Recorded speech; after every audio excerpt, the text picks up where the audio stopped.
دعائیں تو سب کی قبول ہو جاتی ہیں، پر خاص دعاؤں کی قبولیت کا راز تو میرے اللہ پاک نے سجدے میں چھپا رکھا ہے، اور سجدے تک ہر ایک کو رسائی حاصل نہیں ہو جاتی۔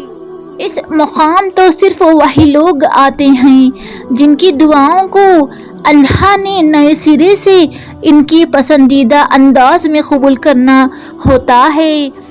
اللہ پاک کی عطا کے خزانے تو بے شمار ہیں، اور وہ تو بن مانگے بھی نواز دیتا ہے، پر سجدے کی لذت سے کسی کسی کو آشنا کرتا ہے، اور جب کوئی سجدے میں گر کر اپنا آپ اللہ کو سونپ دیتا ہے تو پھر اللہ پاک اس کے لیے کافی ہو جاتا ہے، اور اس کا کافی ہو جانا جانتے ہو کیسا ہے؟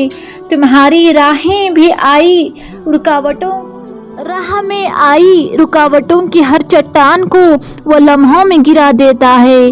تمہارے چاہنے سے پہلے ہی تمہاری چاہ کو تمہارا مقدر بنا دیتا ہے۔ تمہاری دعا میں ہاتھ اٹھنے سے پہلے ہی دعاؤں کو قبول فرما لیتا ہے۔ سبحان اللہ۔